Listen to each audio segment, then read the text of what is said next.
Bash at the Beach 1994 was the biggest WCW event in history, and the biggest way to save money if you're a wrestling fan is to call First Family Mortgage right now at 888-425-0105 or get a quick quote online at 1fmc.com. You see, that's where you'll get a cheaper monthly payment and even get to skip your next 2 house payments. But maybe best of all, we can help you get out of debt. If you've got credit card debt, if you've got a second mortgage, if you're just in a 30-year loan and you'd like to pay your house off faster, First Family can help you make that fast and affordable.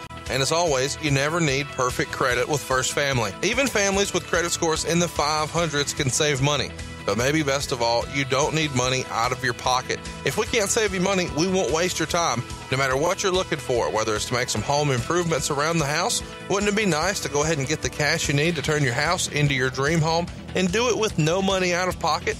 Maybe even cheaper monthly payments? First Family can make it happen right now. Or maybe you're throwing your money away on rent. We can help you become a homeowner with no money down. Why wouldn't you do this? Spend 10 minutes on the phone with us and get the peace of mind of knowing that you've got the best deal for your family with First Family at 1fmc.com or give us a call. It's 888-425-0105. NMLS number 65084, Equal Housing Lender. The following program is an MLWRadio.com production.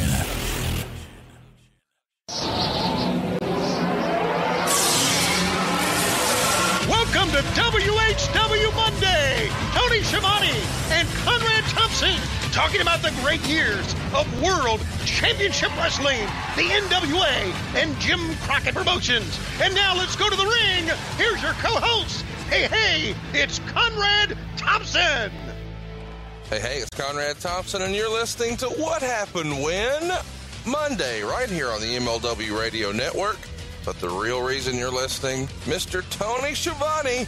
Tony, what's going on, dude? How are you? Hey, Conrad, and hey, slapdicks all around the world. Good to be with you here as we move on in the month of April and when we're downloading this podcast. And I want to let everybody know that I'm so excited about the T-shirts. I'm so excited about being able to talk to Conrad on a weekly basis. And I'm not so sure many people can say that. But I'm looking forward to talking to Conrad each and every week. As I said last week, wrestling to me is fun again. Thanks for all your response. We got a lot going on today. We're going to be talking about one of the big moments ever in WCW. And we're also going to be talking to let fans know about how they can learn more about getting their podcast on the air through Podcast Movement. That's all coming up. And I was watching back and watching Bash at the Beach 94. About the third time I said, this is the greatest night in the history of wrestling. I wanted to take a spoon and shove it up my ass. I had enough of that, so boy, did I oversell that.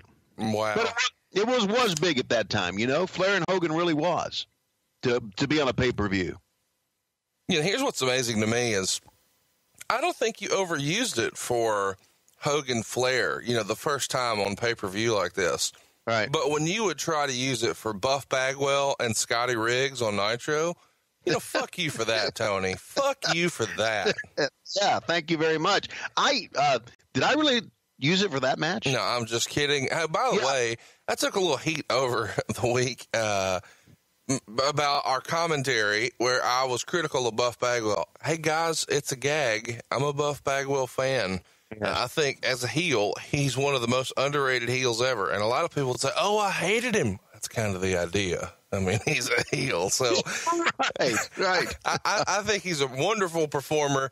But last week we were trying to have a little fun with our commentary, and he's an easy target. He did the show Gigolos. Come on, guys. These jokes write themselves.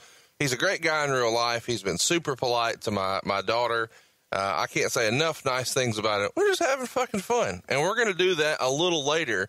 If you have enjoyed the last couple of weeks where we have done over-the-top silly commentary with Tony, you're in for a treat today. We're going to do it for the Bash at the Beach as well. So if you'd like to go ahead and prepare yourself, pull it up on your Google machine, the WWE Network.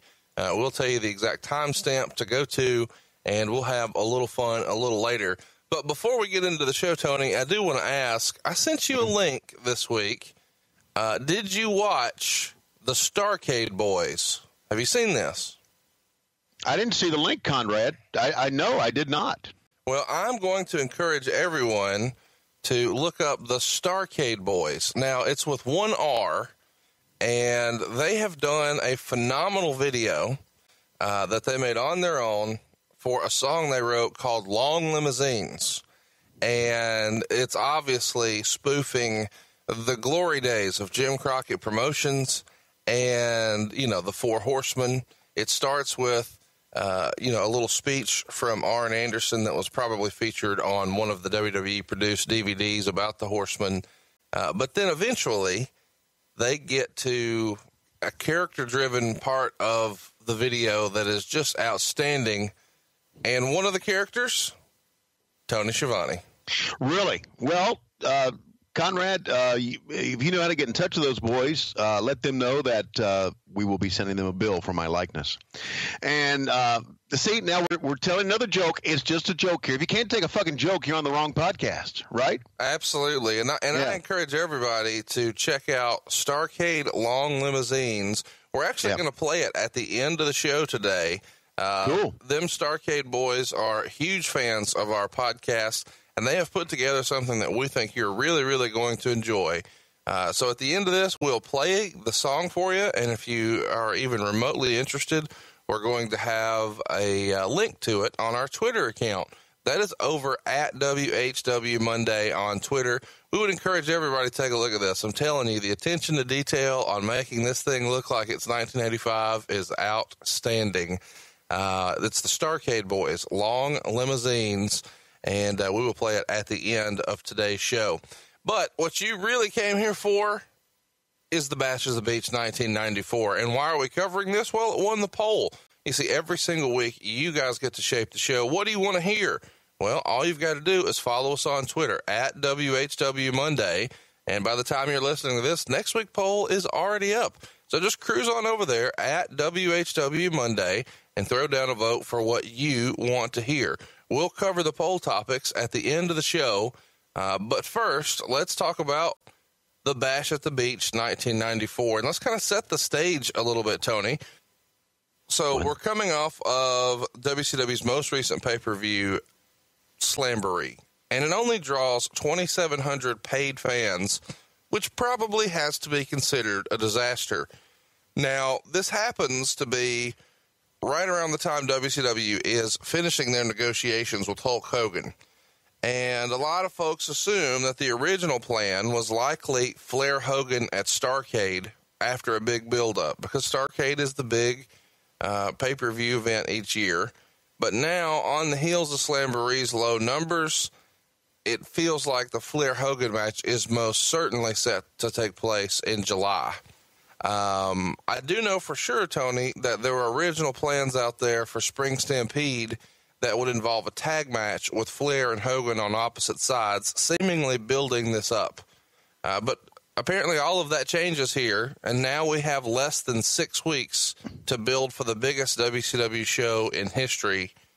So I'm curious, Tony, from your perspective, when did you first hear about Hogan coming in, and do you remember there being plans for a build to Starrcade and then everything kind of changing after Slamboree?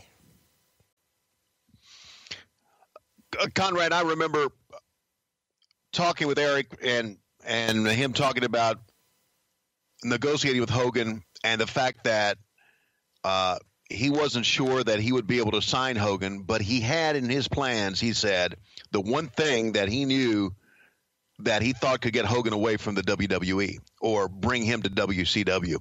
And I remember that talk being like probably late the previous year in 93. And then once it was done, I don't remember the build to Starrcade or us talking about building it to Starrcade. I think all of us thought that if Hogan is going to sign, we ought to go ahead and get the match done that everybody wanted to see on pay-per-view. So I don't remember the build up to that. I know with the fans that Starrcade was our biggest pay-per-view event, but I think with WCW, especially after what happened with Spring Stampede, our biggest event was going to have to be the next one if we were going to move forward. Well, I think a lot of the Starrcade talk is increased, or at least the rumor and innuendo that was supposed to be the big blow-off, because It comes out that Hogan has signed a 6-month deal that would expire at the end of 1994. We'll get into the deal in just a minute, but I do want to ask you about this. In my research, I found this maybe more interesting than a lot of things. In June, it was reported in the Observer that WCW had Ric Flair tape a series of interviews in a studio where the doors were guarded and virtually everyone was shut out.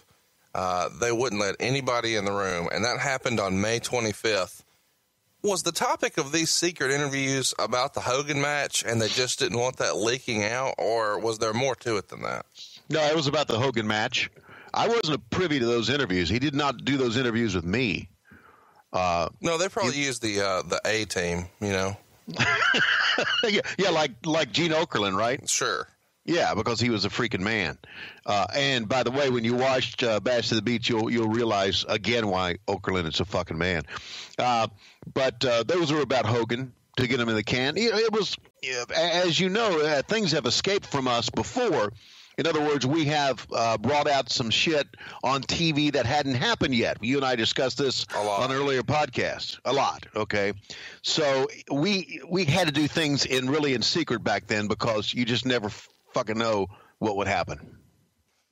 Well, they expected big things out of Hogan and Flair finally happening, which is why they agreed to an unbelievable contract. Let's run through that for a minute. Now, I should mention we are going to cover Hogan coming to WCW in longer form at some point in the future. But just prior to us discussing this card, I couldn't help but talk about this. They got him under contract for 3 Clash of the Champions and 3 pay-per-views for $300,000 per show for a total of $1.8 million guaranteed from those 6 shows. Hogan would also receive, check this out, 25% of any pay-per-view increase based on the current averages. So if they were doing, 70,000 buys and he got them to 200,000 buys, he would get 25% of the gross of those 130,000 increased buys. He would also have to work half a dozen U.S. house shows and 1 European tour, and each time he would get 25% of the house gross. He would also get up to 65% on all merchandising income, which Meltzer notes is incredible since some of the arenas at the time could get up to a 30% cut on the items, which means they'd be paying out 95% and actually lose money on some Hogan stuff if whatever they were selling cost more than 5% to manufacture and deliver.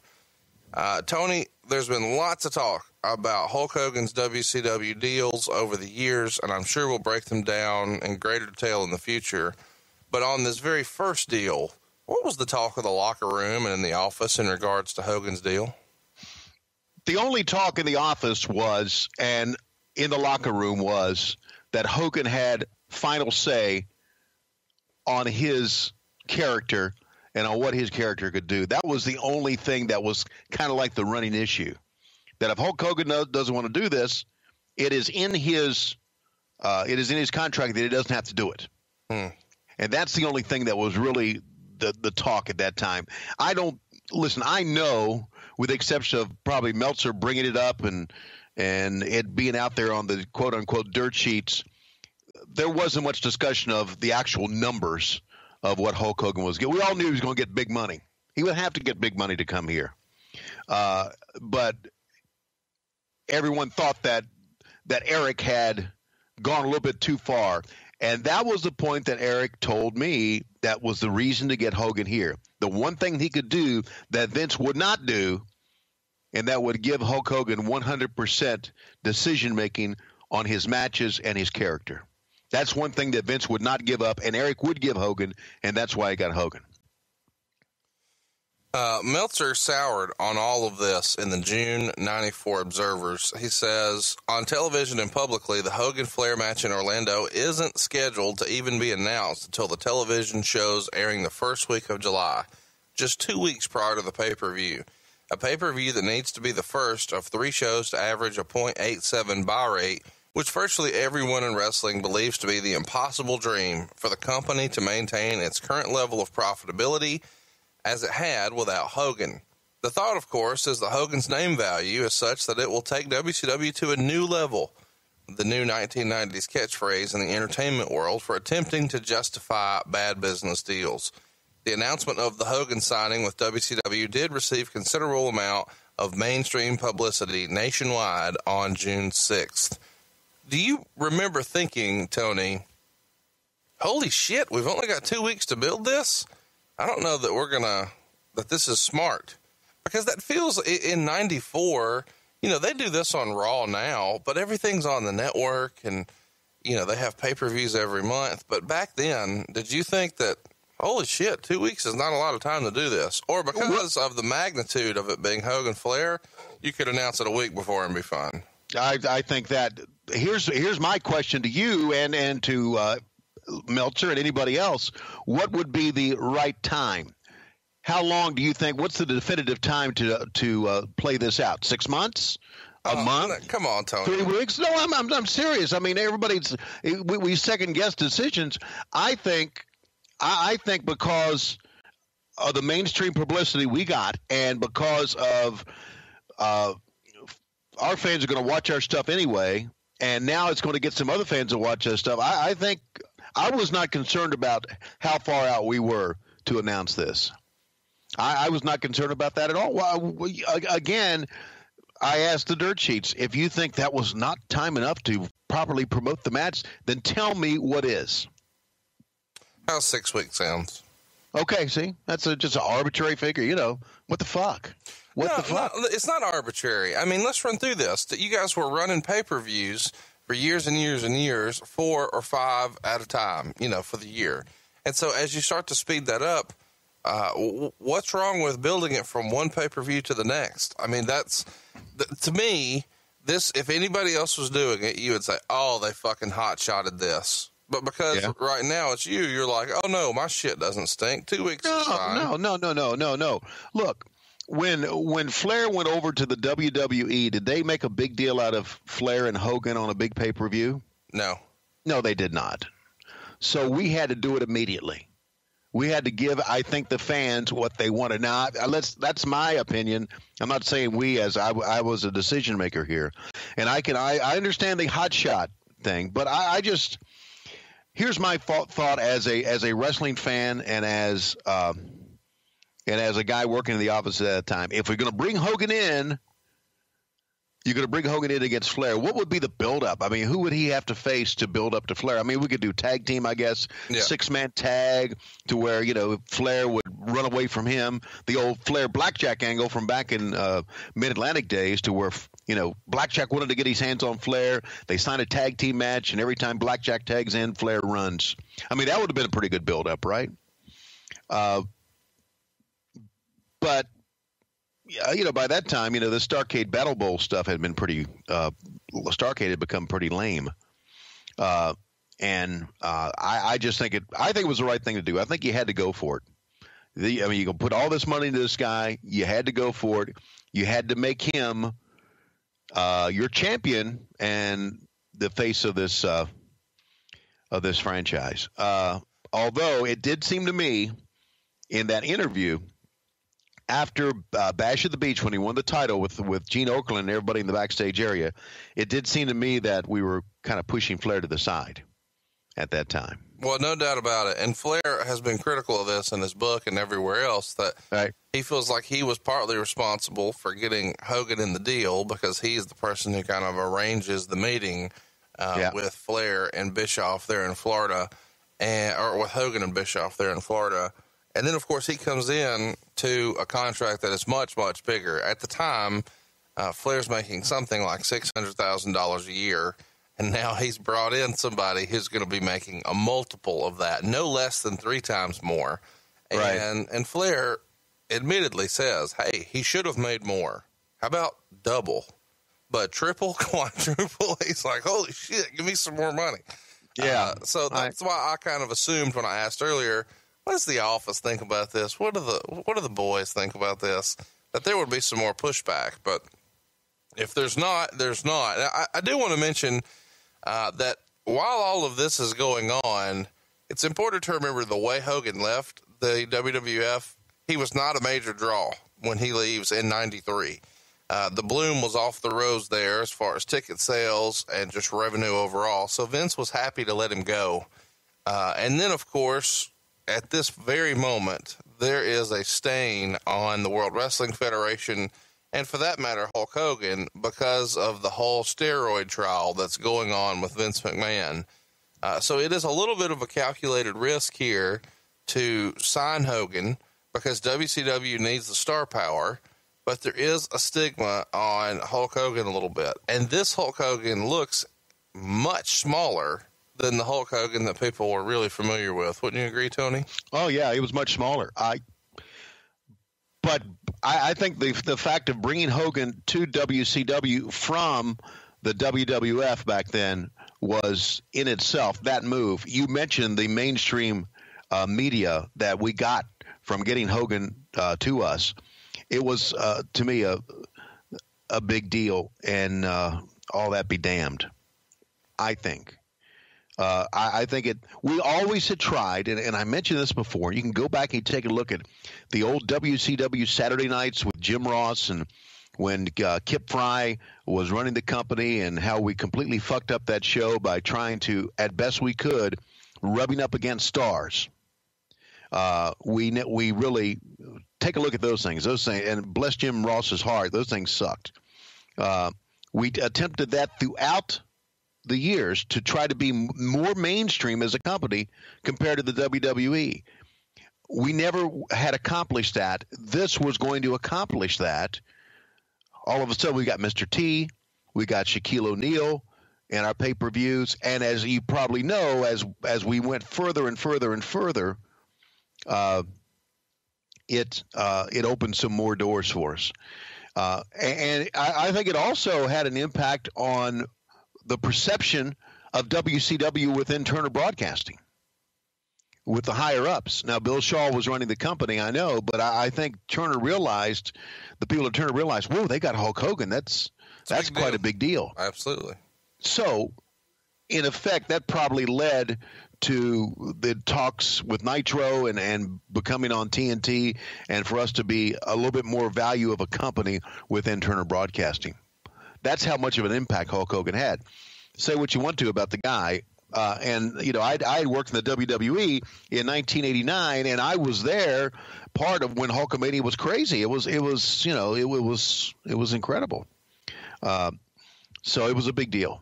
And putting him and Flair, in hindsight, yeah, you know, you can string it out a little bit. You could probably do a little bit better. But as our old fucking cliche goes, Conrad, it is what it is, or it was what it was. Right. It was what it was for sure. And it's funny to always kind of look back and compare and contrast the WWF and WCW. Yeah. In the case of WCW, they're debuting one of the biggest stars, maybe the biggest star, of course, in the history of the sport, Hulk Hogan. On the other channel, in the same week, the WWF is debuting Brian Lee dressed up like The Undertaker. So you've got a fake Undertaker debuting, and then you've got the real Hulk Hogan on the other channel. It gives you a glimpse into where both companies are at the time creatively and from a roster standpoint, at least in my mind. The debut happens on WCW Saturday night. It's June 11th, and they're doing lots of cut-ins from Disney World in Orlando. And for the entire show, the announcers with pre-tape matches from Atlanta going on emphasize nothing really but Hogan's arrival, calling it the biggest signing in sports history and the biggest day in the history of wrestling, which may be the first time that you started to really hammer that. Towards the end of that show, Hogan comes out to the ticker tape parade in that red and yellow Dodge Viper car that we're all so familiar with. Jimmy Hart running around in front of him like a maniac, and there's about 200 fans dressed up in WCW merchandise that you have to assume was passed out by the staff. So, I mean, this is what this business is really all about. I mean, they do a good job in making this seem like a major happening, and it was. After all of this, Hogan gives a speech talking about coming to WCW and basically about the unification of the WCW World and International titles at the June 23rd Clash of the Champions and trying to use wrestling history in a big way. He calls the WCW belt one that was held by Gorgeous George, Luthez, and Harley Race. We'll let that just sink in for a minute. But anyway, they're clearly building to something that's really, really big here. And a lot of people start to debate whether or not he can actually draw the .87 buy rate they need to break even. And WCW officials on their own start to expect a 1.0 buy rate for the show, which is basically double of what they had been doing. But that would more than pay for what they needed for Hogan, but it would exceed any pay-per-view in the prior 12 months, with the exception of WrestleMania and SummerSlam. Do you remember thinking that it was possible that you guys could hit that 1.0 figure, Tony, or did you think it was an uphill battle? I thought it was an uphill battle. I thought that we had to get established as a major company, and we weren't established as one yet compared to the WWE. You know, and you do this too, and I understand it because this is how we do our research. We take so much into consideration what the people in the smart marks or the dirt sheet people thought. But at that time, I really think that was a very small part of our business. I thought we needed to go further than that and pick up people that were casual fans more than just the hardcore wrestling fans. So I thought it was an uphill battle. I didn't think we could do it immediately, but I thought down the road that it was a great starting point. Now we had the biggest star. Hell, we had the two biggest stars. We had Hulk Hogan and Ric Flair. And that was the beginning of something great. So I never was as a producer, as an announcer, because I didn't look at the budget on a daily basis, or I was not involved in buy rates and everything. I never did really stand on one foot then the other when the buy rates came in. I mean, we all found out about it as they came in, but I didn't think it would be like all of a sudden from A to Z, boom, we're going to have a 1 point buy rate or 1 point buy rate or whatever. I just think that it was an uphill battle at that time. Meltzer would write, for all the hype and talk, the results of big money signings of Gene Okerlund and Bobby Heenan were supposed to be able to increase TV ratings. Yet with their addition, not to mention holding the main singles title up to build up Flair Steamboat for free on TV, and the frequent Hogan interviews, ratings for the last month were exactly the same level they were 1 year ago. Yeah. So Meltzer has his doubts that, you know, for whatever reason, as we've all talked about before, the wrestling business is cyclical, and Meltzer starts to believe here that, hey, Hogan's not going to be able to do much to change this. He also points out that WCW received a significant amount of mainstream publicity for this announcement.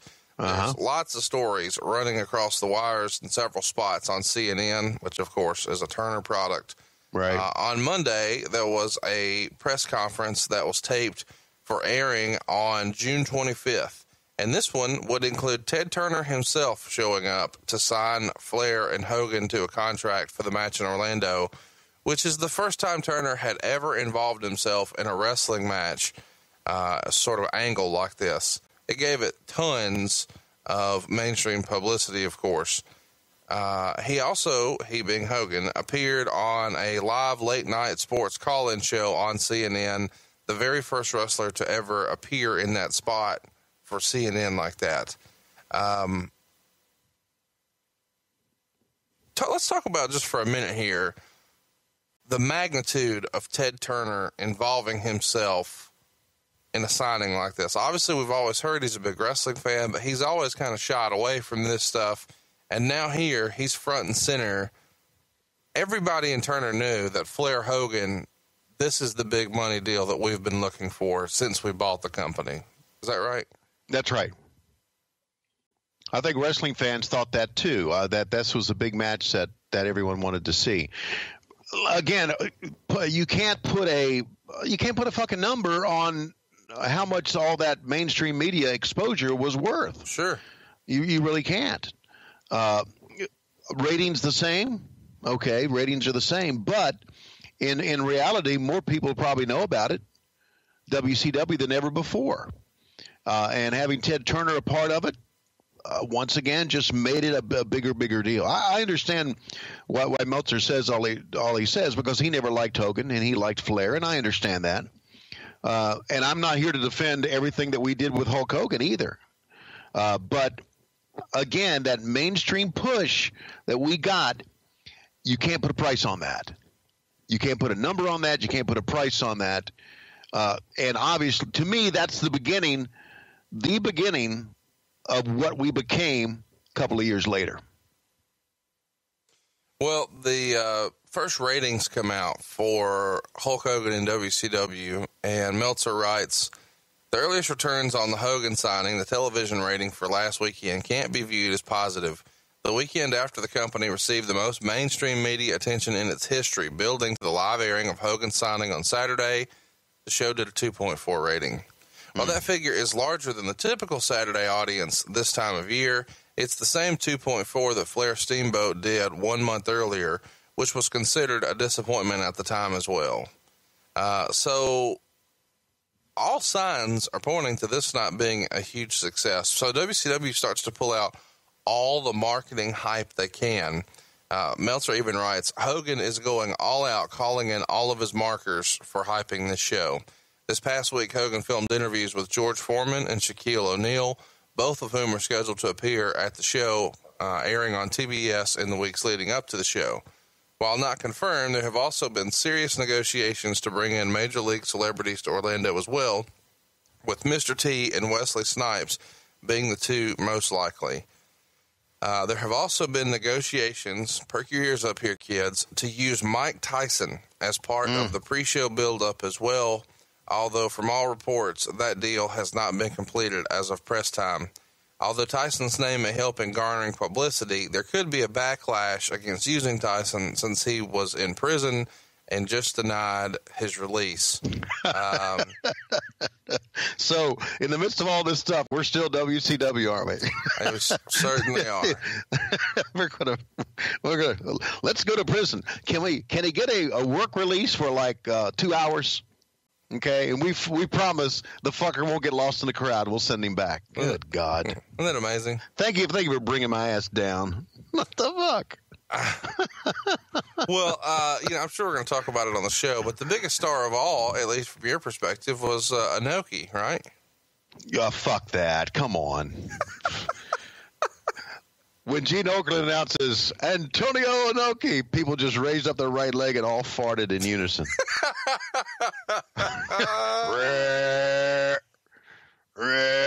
Thank God that Steve Regal came in and made, with all the glitter on his back, and made a fucking deal out of it.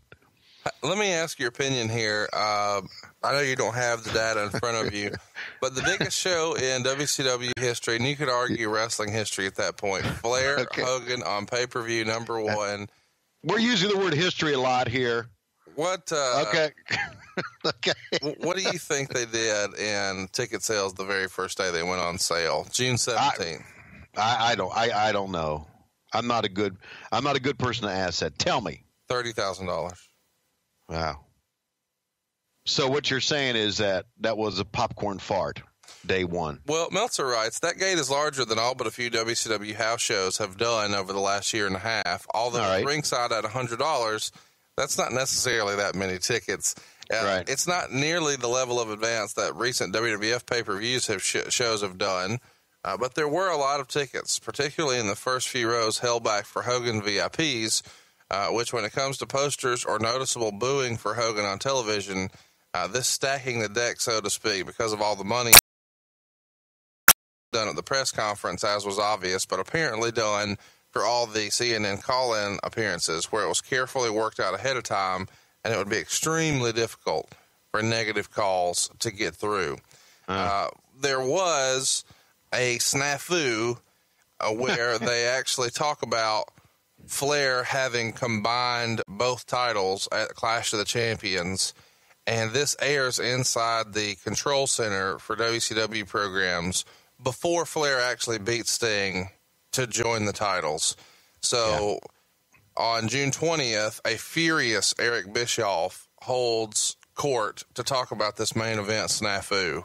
Yeah. Do you remember that moment in particular? This is the biggest in history. You're getting all hands on deck. and you're still fucking spoiling results on your own show.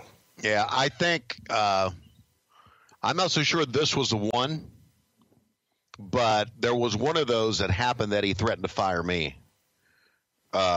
He told me that he thought I was too much into my kids' Little League baseball because I was a coach and was not giving enough time to wrestling. Yeah, he was on a freaking warpath. I'm sorry. He was on a fucking warpath.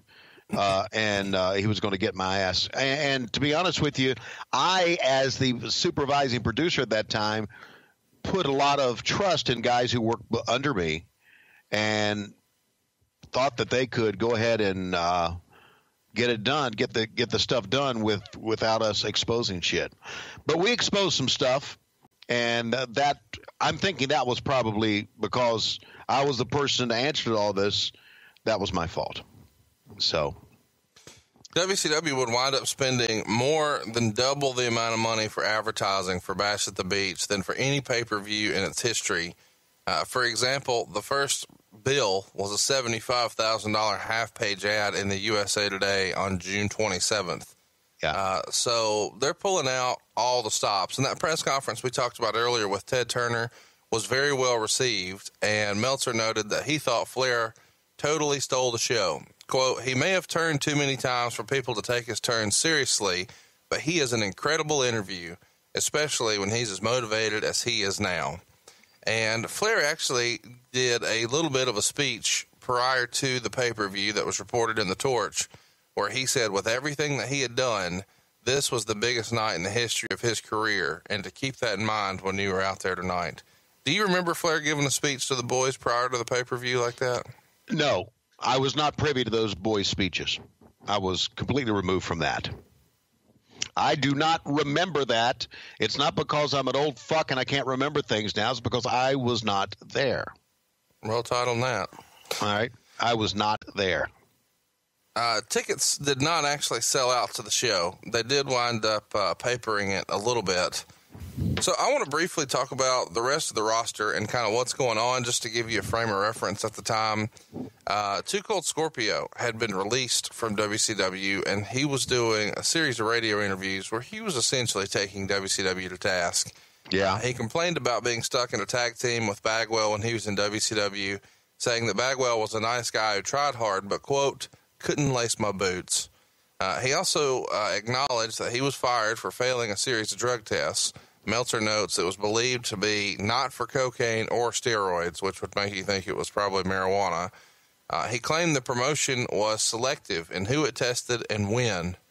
Did anyone really give a shit about that interviews or those interviews?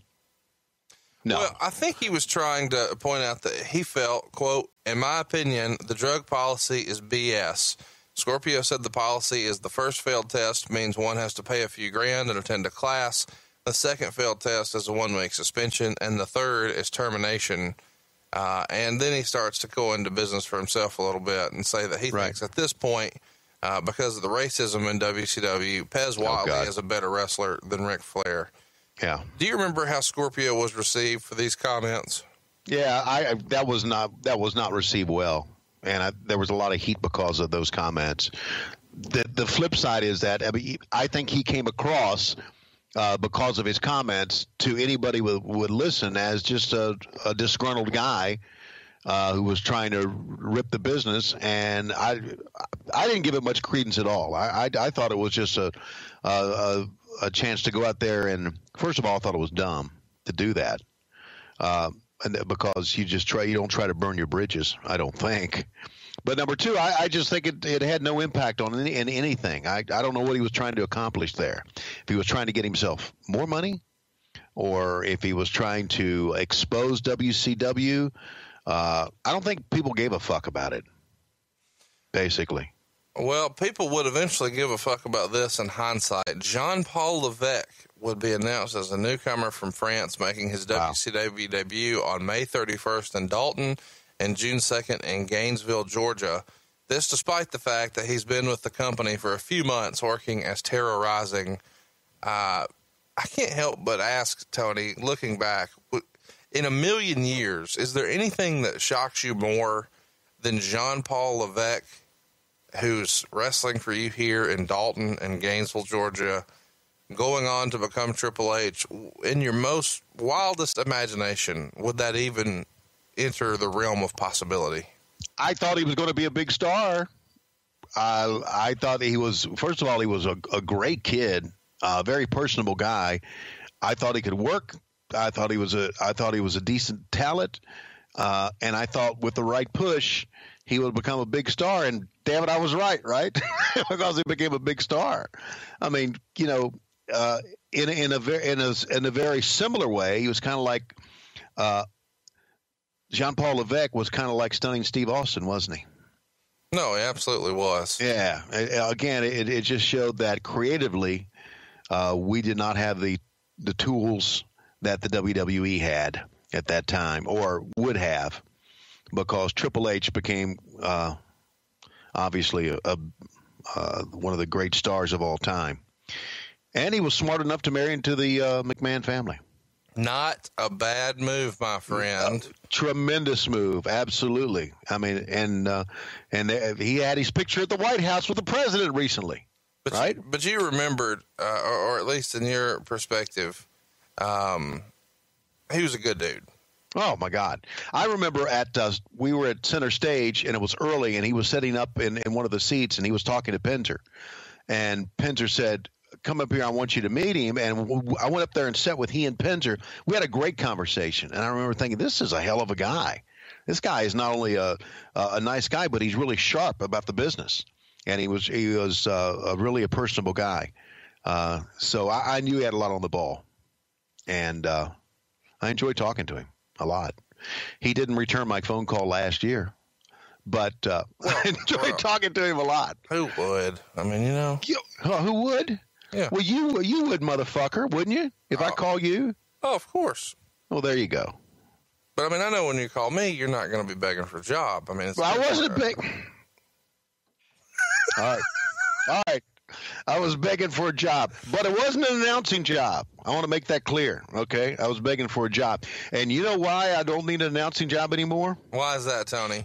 Because I got this fucking podcast. Roll Tide. Because I got you, son of a bitch, okay? And not only that, there's a lot of people out there, and I get this all the time on Twitter. Would you like to be part of my podcast? Can you help us with our podcast? Can you help us develop what we're doing? And listen, I do appreciate everybody doing a wrestling podcast, because to me it tells me that, number one, you love the business. Number two, you got an idea that you'd like to get more involved in the business. We've got an idea for you, Conrad, because and I talked about this at the beginning of this podcast, that coming up in the month of August, for 3 days, there is going to be the world's largest gathering of new and veteran podcasters, or anyone looking to start their own podcast the right way. This is the way to do it if you want to start it. You go to Anaheim, California, and join over 2,000 podcasters from around the world this August. 3 days of workshops, panels, ready, and parties.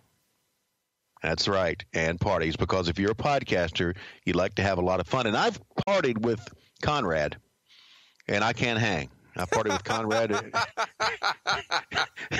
and Bruce Pritchard and Dave Silva. I can't hang with those guys. But in Anaheim, the conference will offer over 100 sessions on topics ranging from the technical aspects of setting up your equipment and the audio production to marketing, and getting your current show on the air.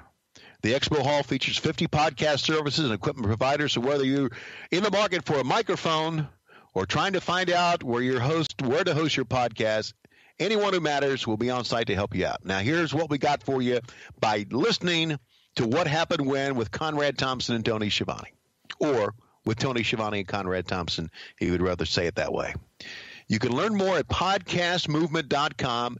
Use the promo code TONY, Tony, to save $100 off of registration.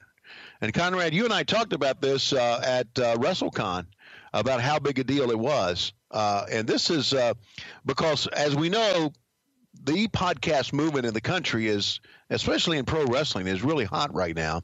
I feel very fortunate that our podcast has been doing so well. I really do. It means people want to listen to what I had to say, and it means that I put up with your shit once a week. But this podcast movement in Anaheim in August is a hell of a deal. I suggest if you want to start your own podcast, this is where you start. Because the more you learn about something, the better off you are. So make sure you go to podcastmovement.com and use the promo code TONY, T-O-N-Y. And a lot of times it's not only what you know, it's who you know. And as Tony said, there is going to be a who's who here. I get lots of tweets and direct messages from fans and listeners who says, you know, hey, how can I have a really successful podcast? It seems like everything you touch turns to gold. What's your number one tip? Well, how about this? Get somebody on it. I've done shows with Ric Flair. I've done shows with Bruce Pritchard, and I've done shows with Tony Schiavone, obviously Flair being the biggest name of all. But in the end, I did a show with somebody, and everybody who's anybody is going to be at this conference. Podcast Movement. Check it out. Podcastmovement.com. Promo code TONY. Yes, sir, buddy. And it's for podcasters, and it's by podcasters, and that's what the big deal is. August 23rd, 24th, and 25th of this year in Anaheim. And you know, you can go there, and you can go to Disney, too. Disneyland. Hit them up, podcastmovement.com. You'll be glad you did. So let's go ahead and have everybody turn their attention to the WWE Network. If you haven't already, go ahead and fire that up. And I'm going to give you the timestamp in just a moment. But first, let's give you a chance to go ahead and pull that up by mentioning all the build-up from a celebrity standpoint that they were really starting to pull out here. For sure, we've got Shaquille O'Neal, George Foreman, Mr. T, Hank Aaron, and apparently there were attempts to get Mike Tyson, Sylvester Stallone, and Wesley Snipes, but some of that falls by the wayside, of course. But Hogan does manage to get onto a lot of mainstream television, and not just CNN products. Regis and Kathy Lee on July 11th, and Jay Leno on July 12th. So there is a lot going on to promote this show. Yeah, let me ask you this question and ask everybody else this question. Had anything WCW been on Jay Leno or Regis and Kathy Lee prior to that? Not that I recall, no. Exactly right. All right, so there. Figure out that as far as the worth of Hulk Hogan. So let's talk about the show itself. We open up the show with the singing of our national anthem. Yeah. From Darren Norwood. Yeah, did a good job. I liked his 80s mullet. Did a great job. I need you to, in a few words, describe Darren Norwood's look here in 1994. In a few words? Mm-hmm. 1983. Well, I love his American flag shirt. Yeah. I love the haircut. Yeah. It's pretty awesome. I thought it was kind of at that time, and I guess even looking at it again, I thought it was kind of too late. It was something from MTV 1983 and 1984 video, and this was 1994. That was my thought. What's your favorite Darren Norwood song? Are you big into If It Wasn't For Her, I Wouldn't Have You, Cowboys Don't Cry, If I Ever Love Again? What really tickled your fancy, Darren Norwood style?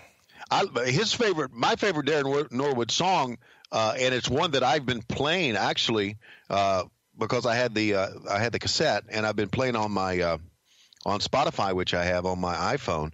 It was If I Hadn't Married Lois, I'd Be a Happy Man. Sure. That was my favorite one, which has a lot of meaning for me, Conrad. So that was my favorite Norwood song. What was your favorite Norwood song? I'll have to admit, I had no fucking idea who this was. Neither did fucking I. In my research, I have discovered that he passed away, which is not something that we want to make light of. But no, it's not. I'm just curious, who the fuck is he and why is he here? Like, this is not a name I've ever heard of. Why is this necessary? Is it viewed as, well, it's a big show, so we need Michael Buffer and we need someone to sing the national anthem? Exactly. That's the reason. And I want to say this about national anthems, okay? And I may get a lot of shit about this, okay? You will, but go ahead and do it anyway. Okay, I'm national anthemed out. And I only say that because I do minor league baseball games. We do 142 of those, and I hear it all the time. And I hear because of, in this day and age, because of of American Idol and Who Wants to Be a Star and everybody with YouTube trying their moment. I've heard singers come up and just butcher the national anthem. And I think the national anthem should be 1:30 played by a marching band. That's what I think it should be. So you think that he should have been here? There should have been a marching band here? Well, I'm just national anthemed out of people singing the national anthem. Okay? Let me tell you this. Even today, even in the fucking Super Bowl, who sings the national anthem doesn't mean fuck all. It doesn't. It doesn't mean fuck all. And I'm sorry, I'm not talking about the country. I'm not talking about not being a patriot. I'm talking about who gives a fuck. Who gives a fuck? Okay, if Beyonce is singing the national anthem of the Super Bowl, do you think more people are going to tune into the Super Bowl because of that? No. Okay, so when the national anthem comes on at a big sporting event, you know what I do? I abstain. Not because of the national anthem, but because I don't give a fuck about who's singing the national anthem. And I don't when it's really big like the Super Bowl, and I didn't when Darren Nordwood sang it back in 1984 in Orlando. There you go. That's all I got to say about the national anthem. All right. But I am a patriot. All right, damn it. But I don't. So when someone says, "Hey, Shivani, who sang the national anthem?" You know what I say? I don't give a fuck because I don't. Well, you're going to give a fuck about what we're about to cover. So cruise on over in your timestamp to 4 minutes and 43 seconds. So if you've got 1994's Bash at the Beach pulled up on your WW network, the timestamp you're looking for is 4 minutes and 43 seconds. I'll give you a minute to get there. We'll all press play together. But first, let's recap the poll results in the Wrestling Observer newsletter. It got a 46.7% thumbs up, a 28.9% thumbs down, and a 24.4% thumbs in the middle. Tony, overall, thumbs up, thumbs down, thumbs in the middle for Bash at the Beach 94. To me, thumbs up. I thought that Steamboat and Stunning Steve was wonderful. Absolutely. It wasn't on par with Steamboat and Savage, but it was wonderful. That match barely is edged out by Flair Hogan in the best match poll, which might be one of the only times Hogan has won the best match poll in the Observer. But Flair Hogan barely beat out Steamboat Austin. Both of those matches were a lot better than people expected them to be. Yeah. And we should go ahead and point out that despite all of the naysaying up front, Meltzer goes with this. Make no mistake about it, Bash at the Beach was a huge success. I don't think it was close to the best pay-per-view show WCW has put on of late, but it accomplished what it needed to, at least as far as the first event went, so the Hogan signing was a success. The Bash drew an estimated 1.02 buy rate, the biggest buy rate since 1991, or slightly double more than that of Slamboree. That would mean it was ordered in around 230,000 homes, with a pay-per-view gross of $2.58 million. Hogan's approximate cut between the pay-per-view and live gate would be $680,000, which isn't bad for one night's work, especially when his opponent did most of the work in the ring. Hogan deserves great credit for doing a great job coast to coast, getting on network talk shows, calling in his markers for the celebrity tie-in for the last-minute hype. As far as the actual profit goes, if we go under the assumption that a typical pay-per-view needs $800,000 as a break-even mark, the last WCW pay-per-view did about a $400,000 profit. Starrcade with Flair Vader probably did a $700,000 profit. Throwing in Hogan's share, the extra money spent on advertising and expenses for this show probably did about a $550,000 profit, or more than a typical show. But even with the larger audience and the largest pay-per-view gross ever, the profit wasn't as much as two of the more recent shows in the last 7 months. If Hogan can maintain this level for the next two shows, his signing is a success. last year when he came back with Titan, the audience was cut almost in half for his second pay-per-view. And if anything drops below 0.85 the next two shows, this won't be viewed as short-term successful. So he's still super critical here that it might fail. It is worth mentioning as far as tickets go here, the show drew about 14,000 fans to the Orlando Arena, of which 9,100 were paid, with a gate in the neighborhood of $140,000, which is the largest gate for a WCW card since '89 during the Flair-Funk feud. The reason, of course, is clear. It's Hogan, and they didn't do a big build underneath for a strong undercard. The crowd was there to see Hogan and to a lesser extent Flair, and the heat underneath, Meltzer would say, was subpar even when the work itself was really strong, particularly in the Steamboat Austin match. So, when you guys were hoping you needed 0.87, you were hoping for a 1 and you got a 1.02. Do you remember there being high fives around the office as if we did it? Yeah, we did. I thought we did. I don't know, as WCW, I don't know what Meltzer was looking for. I do think, I'm listening to your comments from Meltzer. I don't know if he was critical about where it would go more than he was being very honest about where he thought it could go. It could go a lot further. And damn it did eventually, didn't it? No, it absolutely did. It was certainly not exactly what everyone was expecting leading into it based on the way it was promoted. Let's cruise over to the WWE Network now. Hopefully you've got your timestamp there. We're 4 minutes and 43 seconds in. Tony, are you ready on your end? Yes. Well, let's tell the fans what we're going to call here. We're going to actually call the build-up for Hogan Flair, and I'd rather not give a big spoiler here.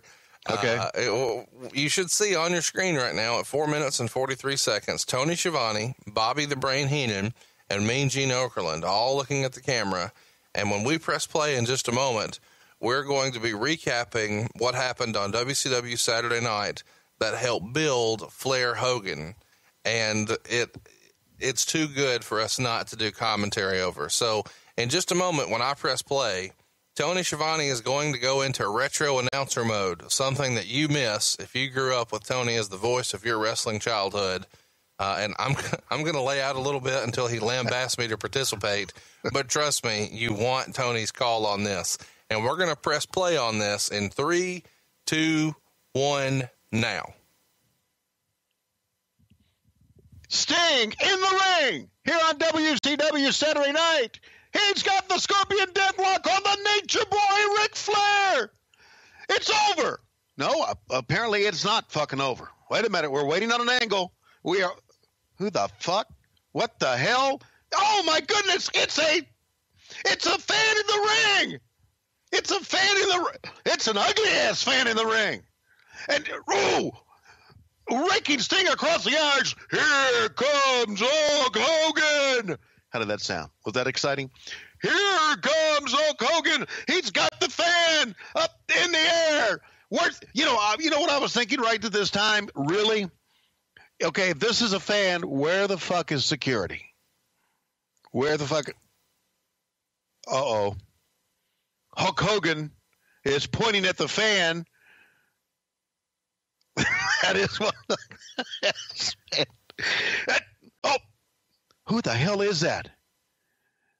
It is, hi, Mr. Ass, sensational, sensuous, whatever you want to call her, Sherry. And Hulk Hogan tears off the shirt to get the Sherry, and Ric Flair comes from behind. Holy shit. You know, Sherry had, for a girl, had a lot of balls. I have to give her that. May she rest in peace. And Flair now working on the leg of Hulk Hogan. Sting selling the eyes, and Mr. T comes in. How much do you think this spot cost us? Mr. T coming in, and Flair and Sherry leave the building. Absolutely. I always thought that Lois maybe should do a run-in like this. Well, let's keep it going here. Let's go ahead and introduce our next match. And coming up, if you've been paying attention, you'll know that we've already had the dark match in the house happen with Brian and Brad Armstrong defeating Bobby Eaton and Steve Kern. That was said to be a star and a quarter. The next match we're going to be covering, though, is Lord Steven Regal, and he's going to be in a television title match with Johnny B. Bad. And I feel like this is a worthy match for us to do commentary for. I got to tell you, I absolutely love that Sherry Martel angle when he has the extended atomic drop, which you would think, you know, when a woman takes the atomic drop from Hulk Hogan, they'd be down for a while, but she just pops right up and she's okay. But I did like, especially now that we know that Pasta Mania is running wild, that Hogan had a whole handful of that ass meat for an extended period of time. Yeah, it was ass meat on top of linguine, which I understand he liked. Hey, I let me say this about, and I really think the no sell by Sherry on this, I think Sherry was as perceived as, because of her wrestling background, right, a little bit tougher than most valets. Wouldn't you agree? Oh, for sure. No doubt about it. Yeah. And here we go. Let's get serious. Let's go. I'm pretty excited, first of all, Conrad, about standing at ringside with guys like Bobby the Brain Heenan and Mean Gene Okerlund. And now here comes, I'm a bad man. Johnny B. Bad, Dusty Rhodes says, that motherfucker looks like Little Richard. When you're hot, you're hot. I give Johnny B. Bad some credit here. He really worked on his gimmick. And the more you work on your gimmick, the further you're going to go with it. Yeah, he would agree with me.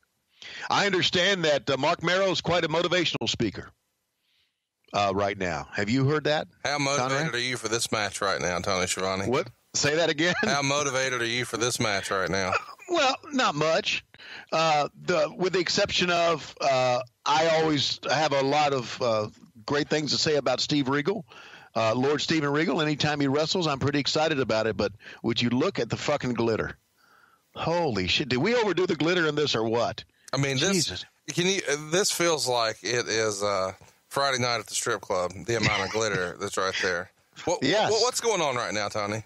Right now, Johnny B. Bad grabbed his Johnson, and he's going to go around, see which side wants the glitter.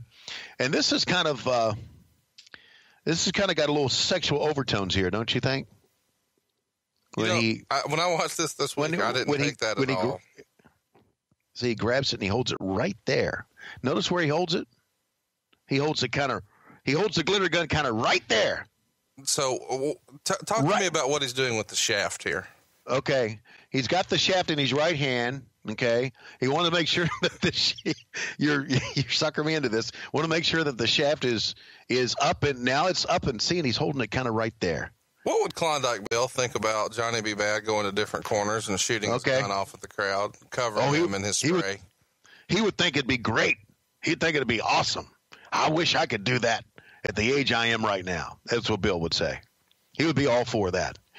And now, so much for the fucking glitter. Let's bring in the man himself, Lord Steven Regal and Sir William. You know what? I always liked Bill Dundee, even though he was a little sawed-off fucking runt. I really did. He was a good guy. And here is Lord Steven Regal. No one can display on his face disdain like Steven Regal. Agree. Yeah. I mean, he was so good at that. Have you ever seen someone do thumbs down with their whole palm open until right then in your life? Right. Yeah. You know that motherfucker wearing a tie-dyed Mickey Mouse shirt can't even give a thumbs down properly. He's got his fucking hand out flat pointing down. Like, I don't know if he's like doing a special wave or what. He was part of Darren Norwood's family, had ringside seats. All right, here we go. Lord Steven Regal. My immediate thought and I remember this one, I'm thinking, what the hell is all this glitter still doing in the ring? Why can't we get Klondike or someone with a fucking broom to get this stuff out? I don't understand that. It would have only taken a second. It would have taken like 2 minutes, and it wouldn't have hurt this match. Shut up, Johnny. We don't give a fuck about what you're saying in the camera. Jesus Christ. That always bothered me. because we were talking, and if they were going to say something relevant, I wanted to shut up, and it was kind of awkward at times. Don't you think? For us to be talking. All right, here we go. All right, I'm really excited about working with Heenan, and again, Lord Steven Regal does that. I always liked how you started that. There you go, pivot, and hook up with Johnny B. Bad. Johnny's showing a lot of fire and a lot of vigor here, and they go with a collar and elbow tie-up, and they're back in the corner, and Nick Patrick, with a fresh buzz cut, sends him away. Great reaction by Lord Steven Regal. I do say I still stay in contact with Regal. He's one of the funniest men alive, and he's still works for the WWE with NXT. This is a full arm drag and twist, and Johnny B. Bad reverses it, flips out of it for no apparent reason except to get the fans excited, and goes to it again. It's worth mentioning here that Steven Regal is 26 years old. Is he really? Yeah. He looked 33 there to me. Take over, and front face lock, side headlock, Lord Steven Regal. This is for the World Television Championship, and as you can tell now, because it really has to get your attention, there's glitter all over the back of Regal. It looks like if he went home like this after a night at the strip club, he would have to tell his wife that he had been out hunting unicorns, because he would have no other excuse to be this covered in glitter. Nobody would buy, I've been wrestling Johnny B. Bad. No, you haven't. You've been in the champagne room. Oh, great leg trip that time, and Johnny B. Bad comes right back up. You know, I thought this was the beginning of this match is really a great contrast in styles. I think both wrestlers are doing it. Johnny B. Bad wants to pick up the intensity, and Regal wants to wrestle. So I thought both wrestlers did a very good job here of trying to get their styles over, and both doing a good job working here. You know, for not being in the business for too long, I thought Johnny B. Bad was a pretty good performer. Well, I think you're the only one. He has fucking struggled every time he grabbed an arm here like he had no fucking idea what he was doing. Well, all right, okay, I understand that, but you got to realize that he's working with a guy who knows how to work. Well, don't get me wrong. He looks great. Okay. His character's awesome. The way he grabbed that shaft and shot the whole crowd with it, that was awesome, you know. Yeah, that was tremendous. And see right there, look at Regal. Outstanding. One. And a reversal, not a bad reversal, couldn't hook the leg. And now everybody's covered in glitter. So, again, a great job of booking here for me to put someone like Johnny B. Bad in with a guy like Steven Regal that could work. Absolutely. Steven Regal at this point could have a match with Tony Schiavone and people would think it was good. I wouldn't go that far. Chat me up about Johnny B. Bad's hair. I need to know, did WCW pay for him a stylist, or was he in the back with 3 cans of Aquanet wearing it out himself? We had hairstylists in the back. At least eventually we would. That would give you haircuts and give you hairstyles and make you up and massage your back and your traps a little bit and make you feel good. Oh, gosh. So did you ever get a happy ending backstage with one of those massages? No, I did not. Now, stop that. Hey, speaking of happy endings, Linda Hogan's front and center. Yeah, I noticed. Yeah, and she's got my attention. Yeah. Man, I always thought Linda Hogan was a very voluptuous woman. Didn't you? Oh, who would deny that? Oh, and back to the corner they go once again. And again, Regal doing a great job of slowing things down. To me, I just think this glitter just kind of takes away from the entire match. Maybe I'm overstating this. I don't know. But I think it's, and I don't know what the fuck he's doing clapping here. And fans are kind of getting with it here, though, don't you think? No. First match out of the gate. They're clapping. Look on the other side. I'm just kidding, Tony. Of course they're into it. Everybody's into it when you're on the stick. Okay. Now they go back to again. Oh, he used the hair. Come on, referee. God damn it, he used the hair. Fucking referees have been blind since day one. And I didn't know that Nick Patrick was balding until this show. I know. That's why you should never shave your head down, because you'll show up your bald patches. Over the top, Regal, Johnny B. Bad. I think I called that a Mexican arm drag when that happened.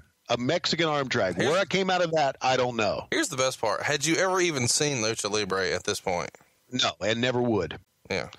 Yeah. hypothetically speaking, if Mark Mero wore a mask, what would his Mexican luchador character name be? Give me a chance to think of it. El Papo. Oh, see, I was going to go with like El Fabuloso Mulito.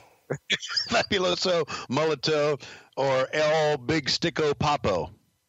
Do you understand where I'm going with that? Meanwhile, yes. Regal doing a great job of selling the arm, and Sir William calling timeout. Calling timeout. You do realize, Conrad, there's no timeout in professional wrestling. Well, of course there is. Regal just had his manager, Sir William, call one. How many times have we used that lame one? Where's he going? Yeah. Where's he going? Oh, shit. Well, he's had enough of this shit. He can walk back, and he's trying to get a job. He's trying to walk to Stamford. I'm tired of working in the curtain jerker with fucking Mark Mero. Get me out of here. Yeah, if you've got another promotion that trains wrestlers, I'll work in the back and do it. And I'll do it with John Paul Levesque, if that's okay. Oh my God. And there you go. There's one of Regal's European uppercuts. Yeah, it's a European uppercut. One, and he can lay him in. Man, I always thought those things. And I know he's a great worker, but those things always look pretty stiff to me, didn't you? Well, they were. Yeah. Yeah.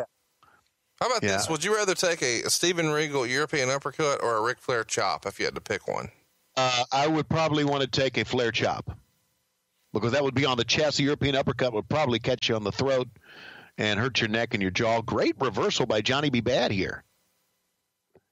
Yeah, when you watch matches like this, everyone out there on the podcast world, when you're watching matches like this, you got to realize that you got a guy like Regal who can work kind of like a guy like Flair, but it can also call a match. Yeah, and that's one of the great things about wrestling, and one of the really underrated things about wrestling. Working with a guy who knows how to basically choreograph a match that's being choreographed as we go along. There's a lot of, improvisation going on here, but there's also a lot of guys who are know what they're doing, and Regal is one of those guys. Oh, elbow right to the mush. Oh, and an uppercut. Holy smokes. And Regal now will try to set him up for is this a vertical suplex? That may have been the first time I've ever said suplex. Well, we're glad you did. Thank you very much. God bless Gordon Soley. Headbutt, and Johnny B. Bad goes down on his ass. You know what the greatest thing that Johnny B. Bad really, and I've always liked Johnny, but you know what the greatest thing that he brought to professional wrestling was? What's that? His wife. Oh, for sure. No doubt about it. Absolutely his wife. That was the greatest thing ever brought to professional wrestling.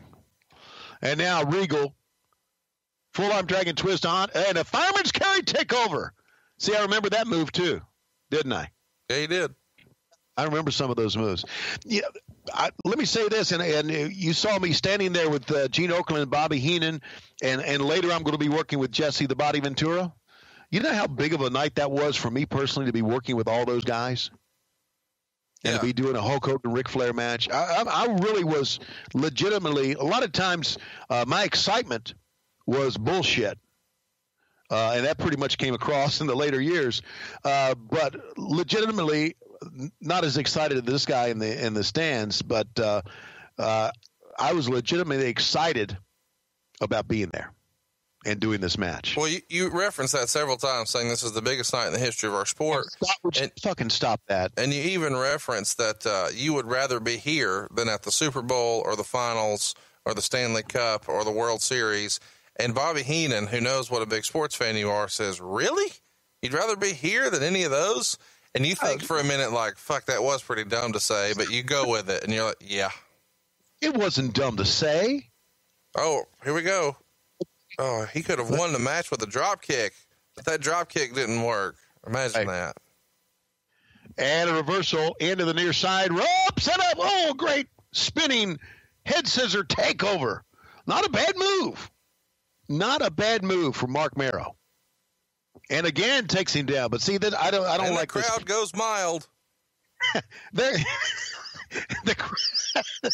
They're not that bad. Oh, big back body drop. Mark Marrow. You know what he's thinking right now? Somebody fucking cheer. Oh, he's thinking, man, when this is over, I'm going to fuck Sable. Whoa! Right in the side of the head. And down goes Lord Steven Regal. Still with glitter. Oh! Whoa, what a move. Tremendous move. And the midget, the sawed-off front goes down, too. I shouldn't say midget, should I? We'll get some shit at that. I don't. Okay. There may be a short list of people upset. Yeah. If you had to go ahead and play Stunt Dick, Tony, would you rather do that with Mongo's wife or Mark Marrow's wife? I would like both. Here we go. What's going on? Oh, he kicked the 1 and a 2 count. Now he's giving birth. He's giving birth to Steven Regal. Oh, look at that. 1, 2, 3. Oh, thank God this is over. That move right there is why I was late taping this morning. I did that move last night. I bet you did. Did Mark Marrow sell it as well last night as he did right there? I finished 1, 2, 3. They didn't even really get that on camera. How great is that? Yeah, we missed a lot of shit. Oh, my goodness. Then down goes William. And so he's going to stomp the hat. This seat. Yeah, good job. Good job. That was great, man. You know what? I think we ought to just hang with this. Let's not turn it off just yet. I know the match is over, but let's call the replay, Tony. Okay, here it is once again. Regal up top, missed the drop kick. Regal sold it nicely. Marrow on top. 1, 2, 3. And now here is what we all missed. Grabbing the umbrella and a kick over the top. 1, 2, no, we're going to fuck up this move really good. Hey, you dumbass. There you go. Oh, 1, 2, 3. Regal wins long and deep. The kielbasa action was ever. Now look at this. Look at these motherfuckers sweeping. Yeah. That's the high spot for you. You're like, finally, they're out here fucking sweeping. You know, Lois watched some of this event with me, and there you see Heenan and I on camera. And Lois said, boy, you were good looking back then. And I went, damn straight, man. Damn straight. Here's what I find interesting. Right over you see Inoki, who you're about to honor in the ring. Could we not make sure that we're not shooting him if he's supposed to be the big surprise? He's right there front and center in the fucking shot. I mean, it's kind of a big surprise for fans, not a big surprise for smart marks like yourself. What about this Hogan character in the background who went to all the shows in Florida for years and years? It's something. He was everywhere. There was a couple of people who looked like Hogan in the stands. Absolutely. The other guy actually looked more convincing, but this fucking guy, he went to everything in Florida. I know he did. God bless him. Did you ever have a conversation with that slapdick? Shit, no. Yeah, I would, give him a high five or whatever, but I would not have a conversation. Here we go, Tony. Give us a play-by-play of this Inoki segment. Okay. Who in the hell is with Gene Okerlund? Let me say this. We are watching the ring right now, and I understand I'm going to make a lot of Japanese wrestling fans upset with this, but to me, the biggest star in the ring is Gene Okerlund. For sure. Good God, could he talk? Could he sell shit?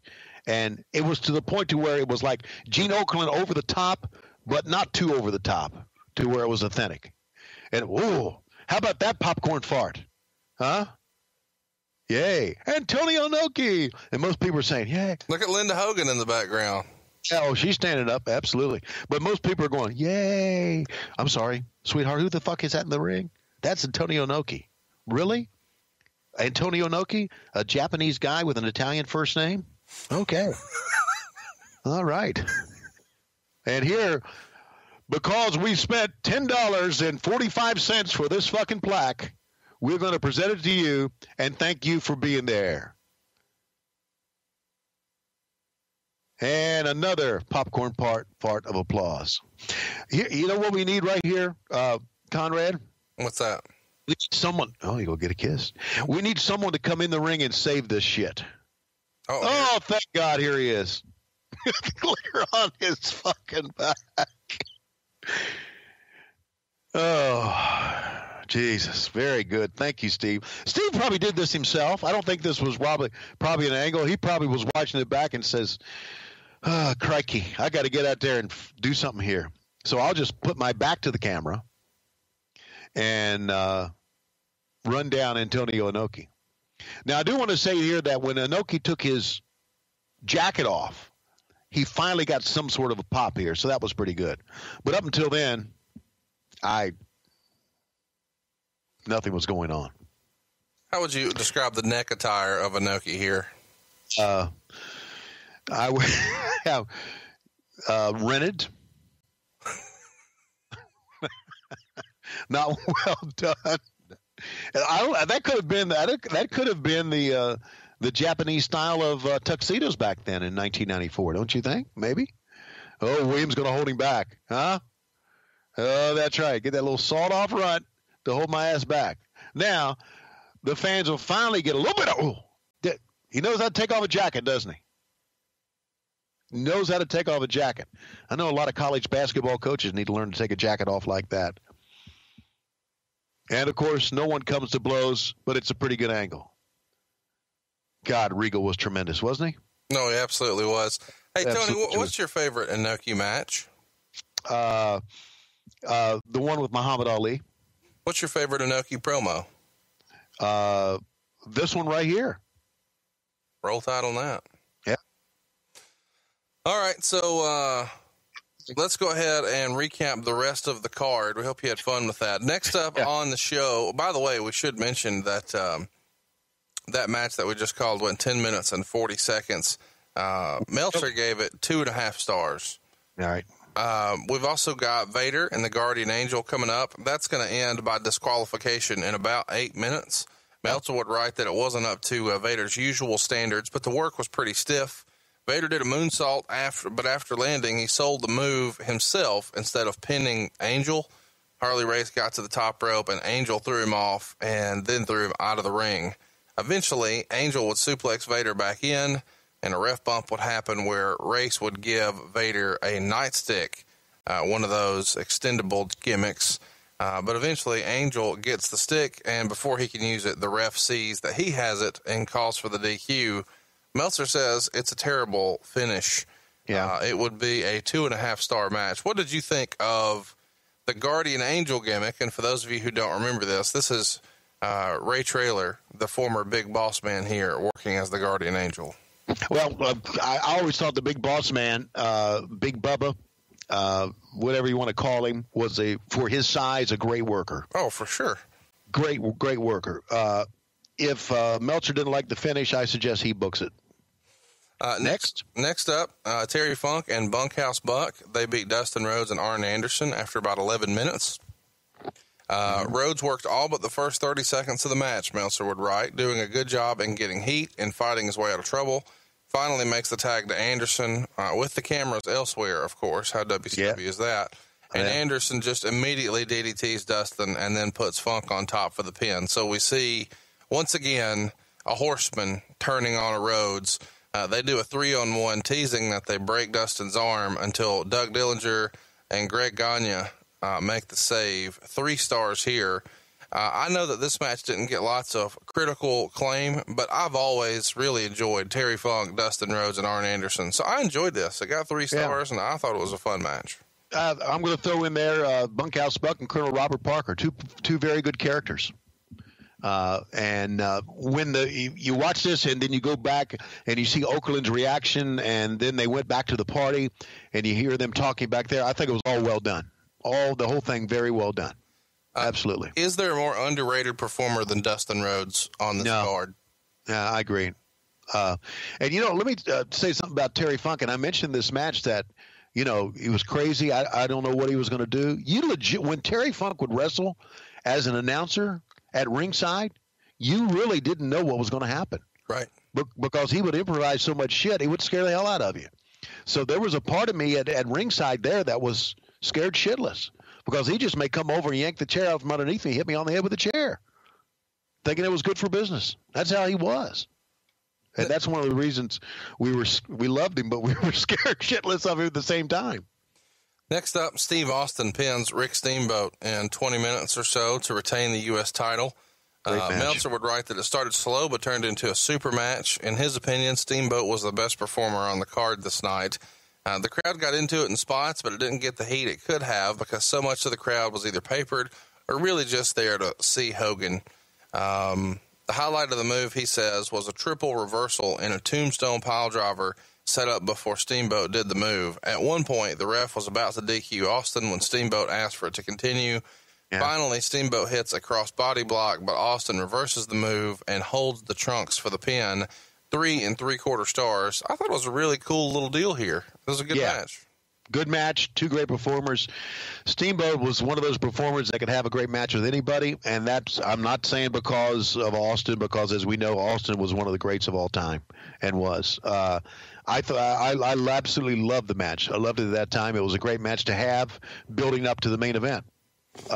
Just great shit. I always wondered how Steamboat was able to wrestle after he blew fire, because, he had to put that shit in his mouth to blow the fire, and then it had to, he never rinsed his mouth out. He always would wipe it off or something. That shit had to get down his throat. You had to have a taste of that shit, lighter fluid the whole freaking match. That I always wondered about that. Up next, we get a lengthy interview in the dressing room with the Stud Stable, and this includes Arn Anderson, who Meltzer writes somehow cryptically talked about his deal with Sid Vicious in England last year. That's always kind of been something, Tony, that Arn doesn't want to talk about. But for him to mention it right here, do you think this is just WCW pulling out all the spots they can to just get people talking? No, that's Arn. That's just Arn freestyling right there is what that is. That's all that is. Next up, we've got Pretty Wonderful. And how great of a name is that for a tag team for Paul Roma and Paul Orndorff? And they win the WCW tag titles from Cactus Jack and Kevin Sullivan in about 20 minutes. This won the worst match on the poll. Although Orndorff is great at working the crowd, these guys are flat when it comes to being tag champs. The match wasn't good. Tony, Dave didn't think the match was very good. What did you think? Yeah, it wasn't very good. It didn't have much fan reaction. Dave getting involved was lame. A lot of shit that Kevin did is pretty stiff. A lot of his chops, a lot of his blows, pretty good. Not that good of a match, but I think it was strategically put there because as a good separator between what was to come and what just happened. I want to mention here that Meltzer wrote, it wasn't until the last minute that it was even clear Cactus would work, as he was still in rough shape from a back injury suffered in the match against Sabu. WCW officials were also exceedingly upset about Cactus spitting on the belt and throwing it on the ground during an ECW interview. So Brian Pillman was flown in to sub for him, but instead just made a cameo appearance at the Hogan victory party alongside Beefcake, Duggan, and Brian Blair. The match was dull. The crowd was doing the wave and paying no attention. It went on forever.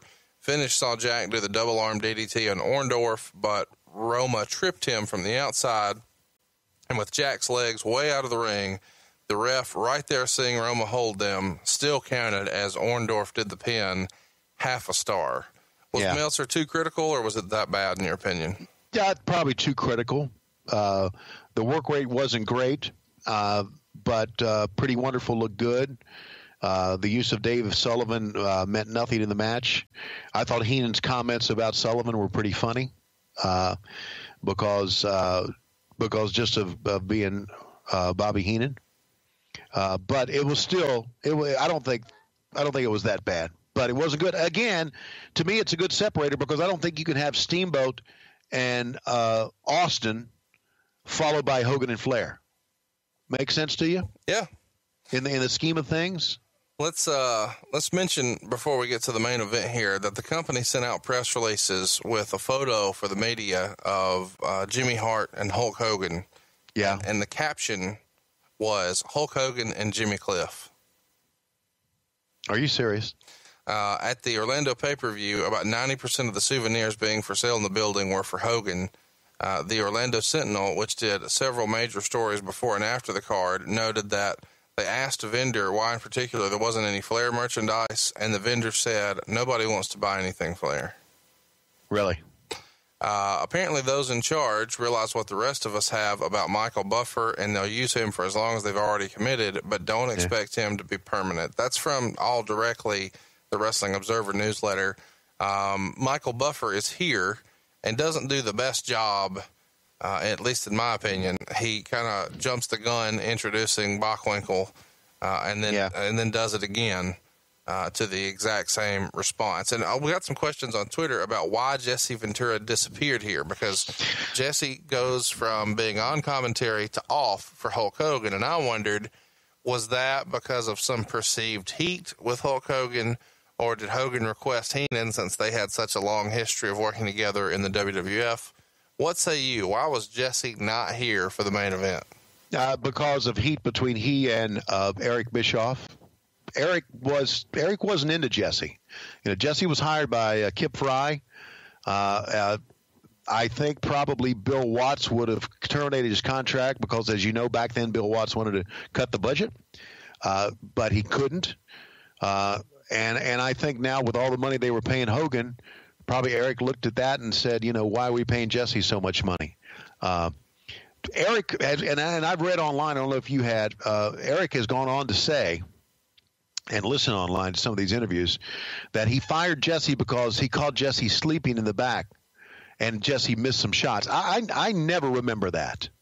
I'm not calling Eric Bischoff a liar on that, but I always remember Jesse being really always ready to work.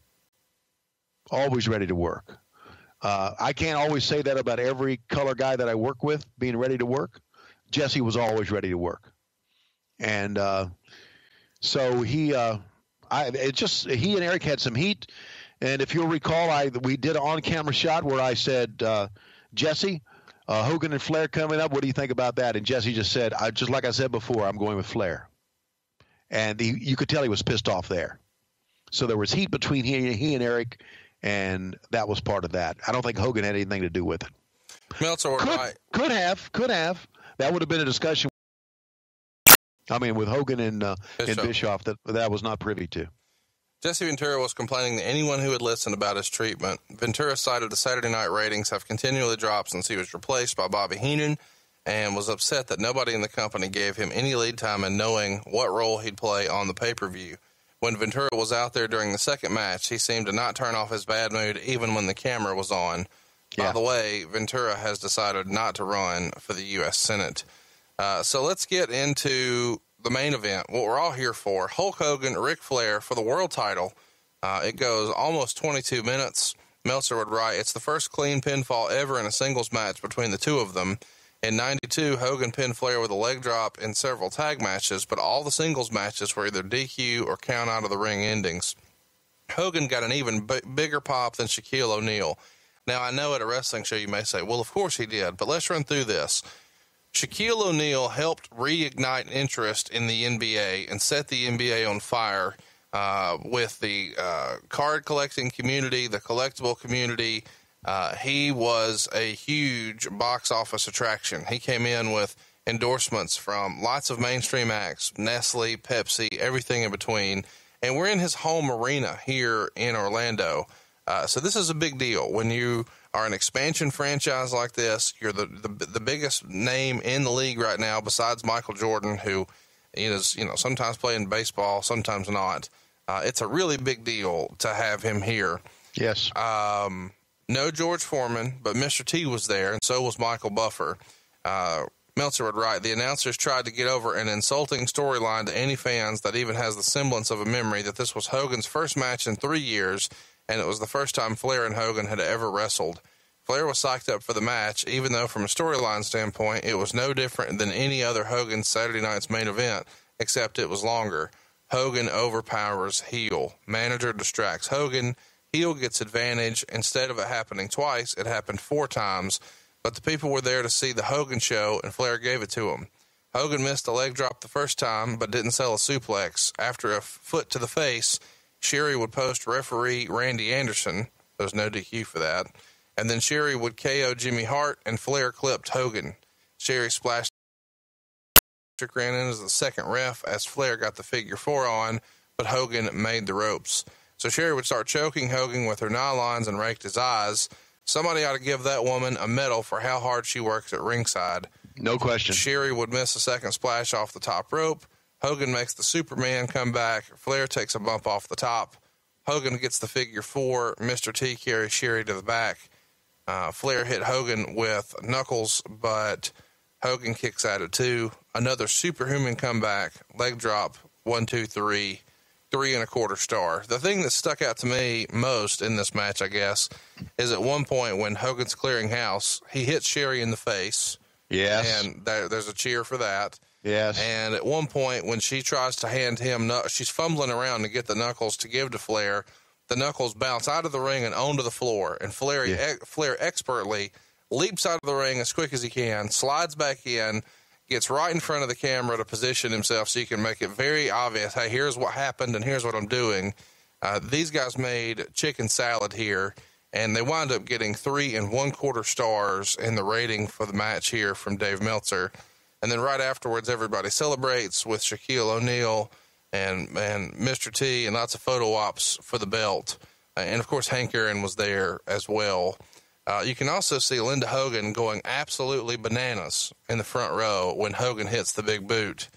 What did you think of this match, Tony, and what stood out as you watched it back, maybe for the first time in more than 20 years?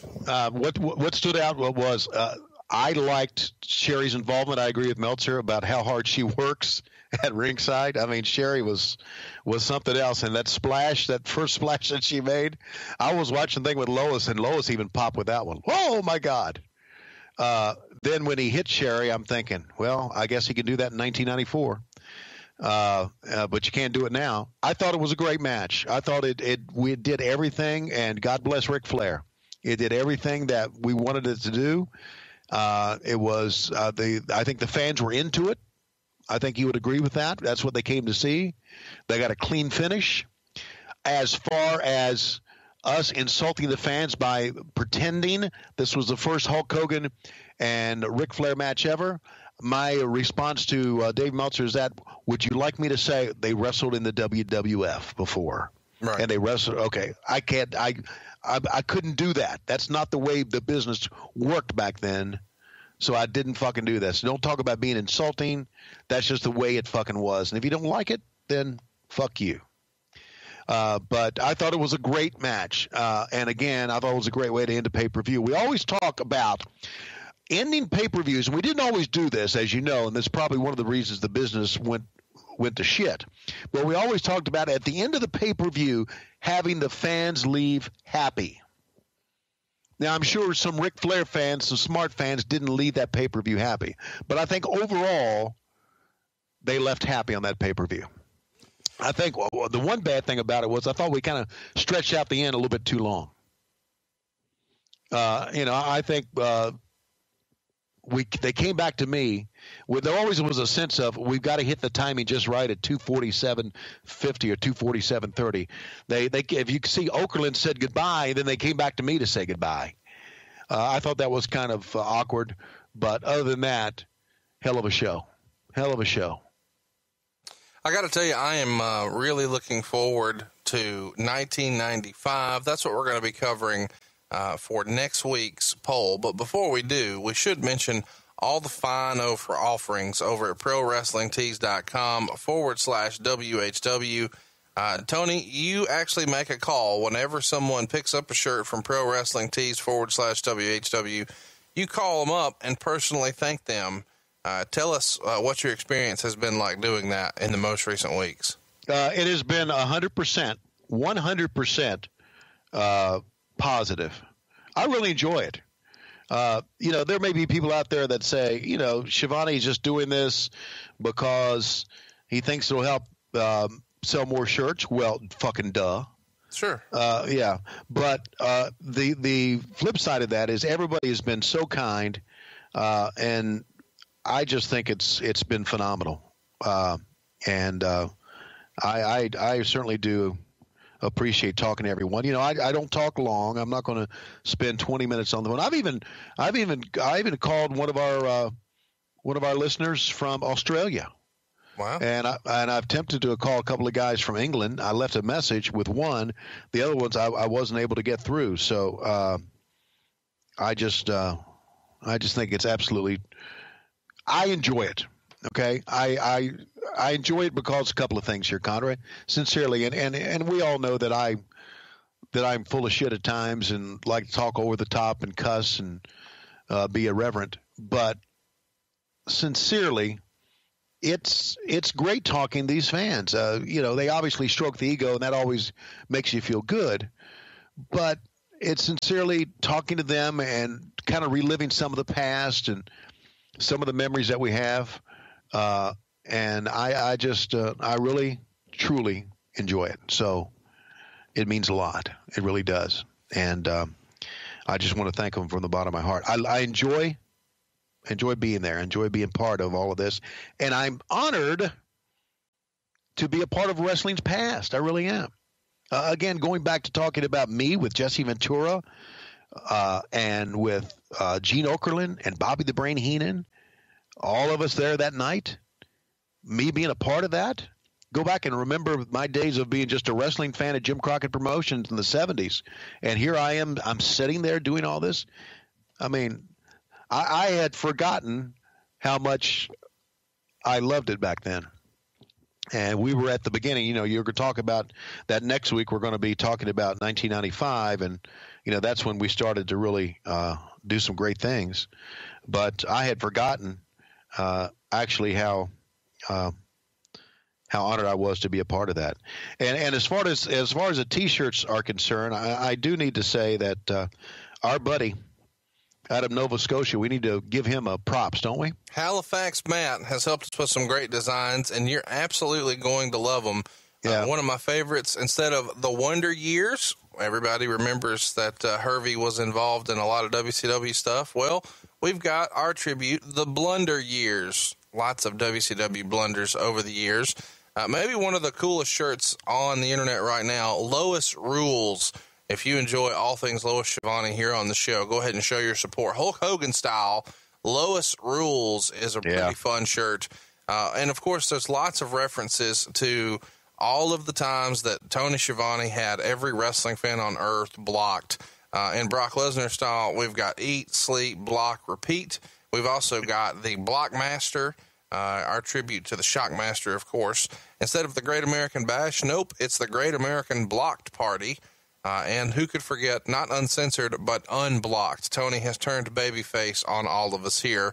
And if you'd like to support Tony Schiavone, go ahead and grab a shirt at ProWrestlingTees.com/WHW.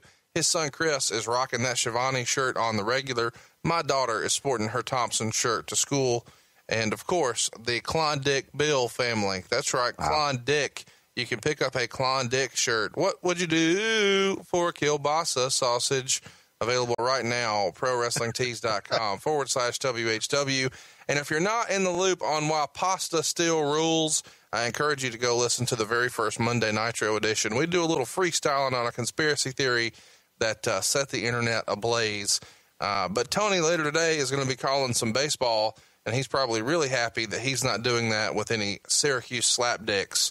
And you can go ahead and pick up the Syracuse slapdicks, which is hands down Tony's favorite shirt, over at ProWrestlingTees.com/WHW. But my favorite thing is 1995, and here's why. We're going to give you your poll options for what we might cover next week. And if you don't vote for this, then I don't want to be your fucking friend. Uncensored 1995. This shit is in Tupelo, Mississippi. There's lots of things that are on this card that are hilarious. I'm going to give you some of them now. A leather strap match with Hulk Hogan and the Renegade is in his corner, taking on Vader with Ric Flair in a leather strap match. We've got a Falls Count Anywhere match with the Nasty Boys and Harlem Heat.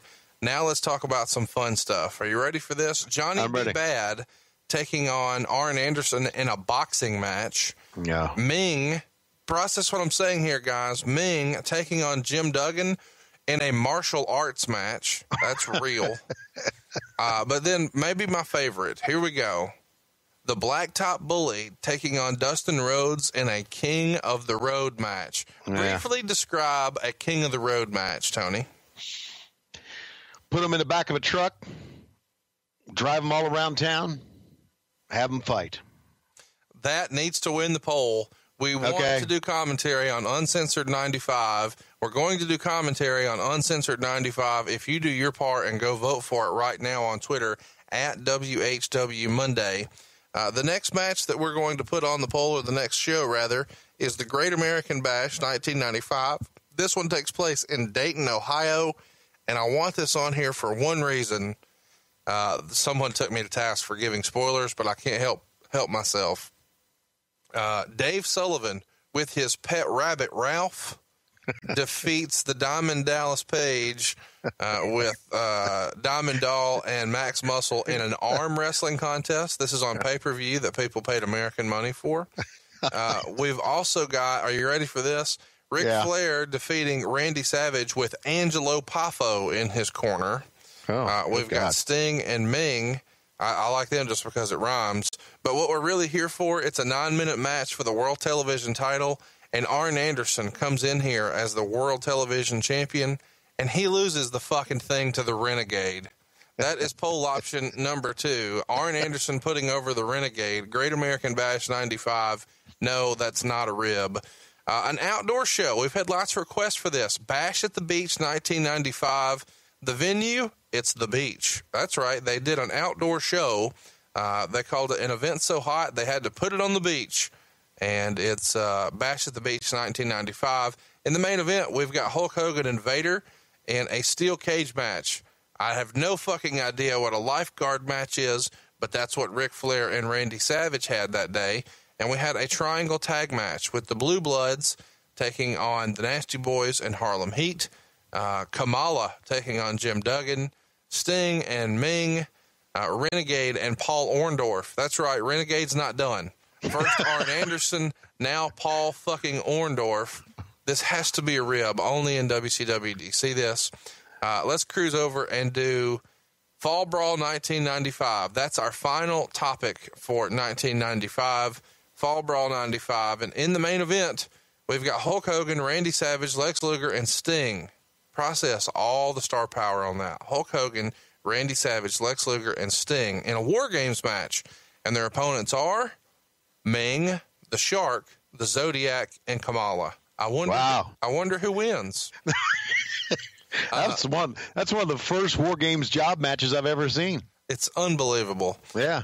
We've also got a pretty fun match with the Harlem Heat taking on Bunkhouse Buck and Dick Slater. Diamond Dallas Page defeats the Renegade. Fucking finally, somebody beats the Renegade. But no, it's not Arn Anderson. No, it's not Paul Orndorff.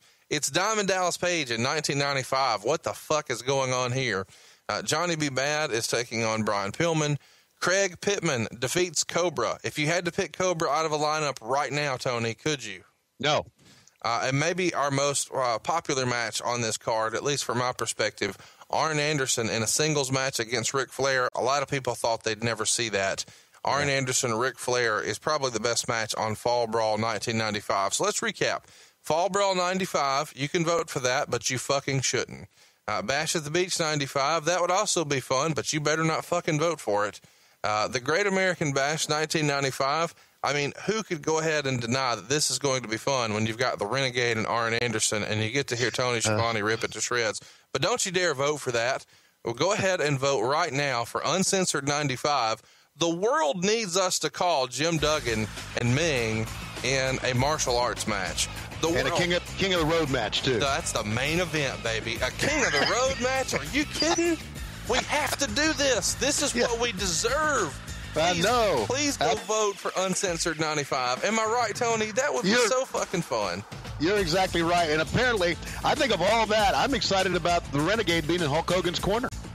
Can you imagine? I mean, they will be. It'll be standing room only. They'll be hanging from the rafters when they see a martial arts match with Jim Duggan, a boxing match with Arn Anderson, and Hulk Hogan seconded by the Renegade in the main event. Oh, the only way we can beat that is if we send cameras out and film people fighting in the fucking bed of a truck. This is unbelievable. We have to do this. It's Tupelo, Mississippi. It's Uncensored 95. We want your vote right now. Cruise on over to Twitter. It's at WHW Monday on Twitter. I am at Hey, it's Conrad. He, of course, is Tony Schiavone 24. We've had a great time with you today, and I would like to go ahead and challenge you this week, and I'm just freestyling here, Tony. I want to try to see how much fun we can have with this commentary aspect of our show. So if you enjoyed this week's show, we'd love to hear your suggestions as to what word or phrases we can work into next week's commentary, and we're going to go ahead and try to fit some of those in and just be as over-the-top ridiculous as we can. Right. For instance, if this King of the Road match were to win, and that's the match we wound up calling, could we work in the word seahorse? Could we work in mayonnaise? Just randomness. Give me something. I before E, except after C. Give us some sort of hilarity and do it on Twitter. We'd love to have the interaction with you of what you'd like to hear us work in next week on commentary. He is at Tony Schiavone 24. I am at Hey It's Conrad. And the place to vote, and you fucking better vote for Uncensored 95, is at WHW Monday on Twitter. Before we get out of here, Tony, is there anything you'd like to wrap it up? Because once you send us out of here, I'm going to make sure we play the Starcade Boys and their song Long Limousines, and we're also going to include on Twitter a link to the video. Go to our Twitter at WHW Monday. You'll see it pinned to the top because it's that fucking awesome. No, I don't know these guys. I talked to them twice on Twitter, but this thing is outstanding, and you need to see it. You're going to like it. It's them Starcade Boys, Long Limousines. Tony, anything to say or cover before you get us out of here?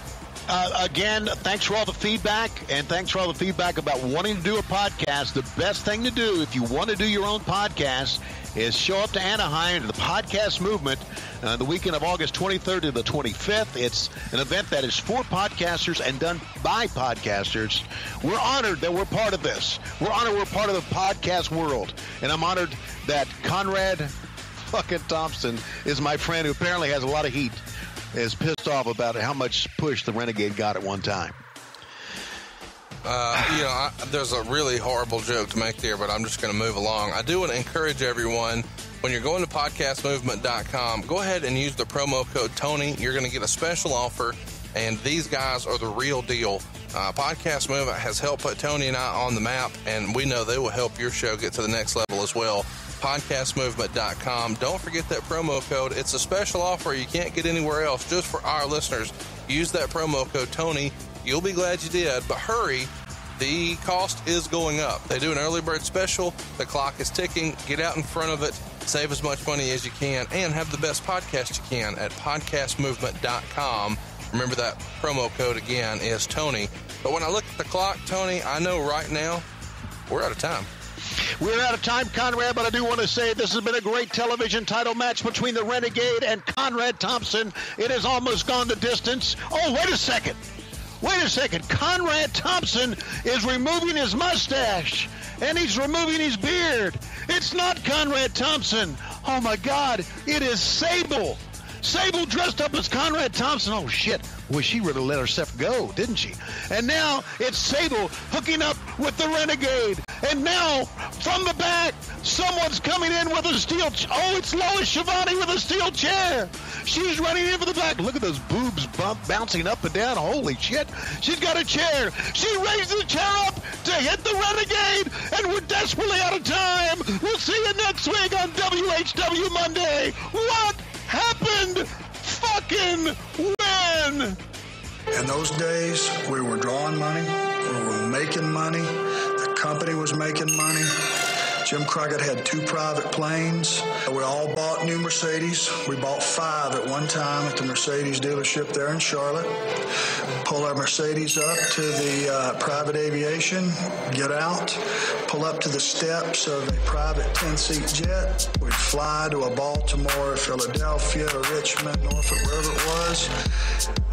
Plane had landed, there'd be a limousine sitting there. Jump in the limousine, jump in the limousine, jump in the limousine, jump in the limousine. Jet plane, long limousine. Jet plane, long limousine. Jet plane, long limousine. Long limousine. Long limousine. Jet plane, long limousine. Jet plane, long limousine. Jet plane, long limousine. Long limousine. Long limousine. Starcade got it locked, rappers can't see. Jay Crockett or Mr. T. Schiavone. So tight on the mic, so tight on the beat. Country boys wild, keep it high tech speed. Ladies in the line just as far as you can see. You can buy a fucking ticket, but your chick's in for free. But easy on that makeup, great kabuki. I can't have it coming off on these $1,000 jeans. Gotta keep them clean. PG-13, and if your man's got a problem, bitch, I ain't scared to swing. Cause Starcade blow dough, money ain't a thing. Rolex watch keeps these girls gawking. After party bottle service can't stop me. Single malt 84 Yamazaki. $1 million dreams, Ted DiBiase. The toughest thing for us is ducking these paparazzi. Jet plane, long limousine. Jet plane, long limousine. Jet plane, long limousine. Long limousine. Long limousine. Jet plane, long limousine. Jet plane, long limousine. Jet plane, long limousine. Long limousine. Long limousine. Jet. These Yankees wanna talk a lot of dumb shit. I think they're getting too high on the fun dip. They say they bang like a drum kit, then pull out a 45 and you call that a gun shit. Where I'm from, that's what we shoot squirrels with. So run along back home and suck your girl's dick. You bench what I curl with. I'm not in a Daft Punk, I done been around the world, bitch. Jet plane, long limousine. Jet plane, long limousine. Jet plane, long limousine. Long limousine. Long limousine. Jet plane, long limousine. Jet plane, long limousine. Jet plane, long limousine. Long limousine. Long limousine. Jet plane, long limousine. A brawler like Lawler and they call me the king. The belt round my waist, watch it sparkle and gleam. When I walk by, bitches turn around like a king. Jump in the game, big splash like Sting. Now Shivani on the mics like Flair in the ring. Shivani in the club, shit, I run the damn thing. Screaming, I don't give a fuck and get a switch sparking. Woo! Jet plane, long limousine. Jet plane, long limousine. Jet plane, long limousine. Long limousine. Long limousine. Jet plane, long limousine. Nothing but them pretty ladies on the team. And they stop when I step on the scene like, damn, that motherfucker clean. Bankroll, fine clothes, pulling up in that drop top Rolls. Custom made from my head to my toes. Plus I got a yacht with a stripper pole. I be on it. Long limousine, bitch.